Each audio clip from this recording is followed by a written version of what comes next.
Обсервація день п'ятий. Як минула перша половина понеділка, розпитаємо у Олександра Махова. Це наші єдині очі у медчастині Нових Санжар. Сашо, як пройшов ранковий обхід? Чи усі здорові?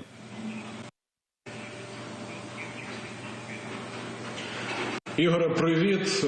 Я почуваю себе дуже добре. Сьогодні зранку заміряли мені температуру. Це було 36,4. Читаю книги, які надсилають тут вже біля сотні, напевно, книг, у тому числі українською, англійською, іспанською мовами. От виходжу подивитися телевізор тут на великому екрані телеканалу «Україна». Також в себе в номері дивлюся. І сьогодні зранку лікарі оглянули всіх евакуйованих з Уханю, заміряли так само температуру. Ніхто не скаржиться на погіршення стану, ніхто не чихає і не кашляє. Стан здоров'я задовільний. Один гипертоник с компенсированным давлением до нормы и незначительное повышение температуры у одного пациента верхней границы нормы. Никаких респираторных, абдоминальных симптомов, признаков нет.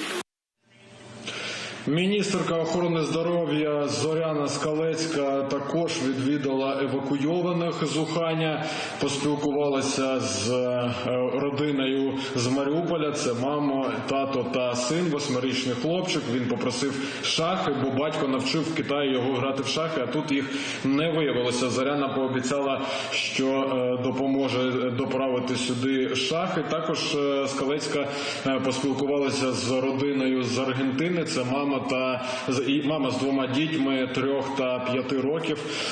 Також ніяких нарікань на здоров'я у них не було. Я наголошую, що і Зоряна Скалецька, і медики, які проводять огляд, вони знають англійську мову, а також українці, які тут теж перебувають, знають англійську мову. І, тобто, спілкування з іноземцями ніяких проблем немає, у тому числі з іспаномовними, тому що працівник МВС, який з нами тут знаходиться, також який був в Ухані і теж перебуває в обсервації, він також знається на іспанській мові, тож ніяких проблем зі спілкуванням і вирішенням якихось побутових проблем іноземців немає. Також Скалецька розказала про психологічну підтримку тих людей, які тут знаходяться. Щодо психологічного, на сьогодні всі в хорошому позитивному гуморі, але для того, щоб чим далі будемо наближуватись до фінальних днів, в нас є розуміння, що необхідно, можливо, комусь порозмовляти з психологом, є волонтери, які навчені, підготовлені, проводити певні розмови на телефоном, психологічну підтримку. Ми це організуємо, вже роздамо телефони найближчим часом. Сьогодні провели прибирання, не тільки сьогодні, а всі ці дні тут приходять і прибирають працівники ДСНС. Вони прибирають окремий поверх, наприклад, сьогодні перший, завтра другий. І також нам повідомили про те, що найближчими днями мають з Полтавського центру ВІЛ-СНІДу доправити сюди, до нас в будівлю, презервативи, тому що 103 людини евакуйованих, які знаходяться в одному просторі на 2 тижні зачинені. Я думаю, Ігоре, ти мене правильно розумієш. Дуже дякую, Сашо.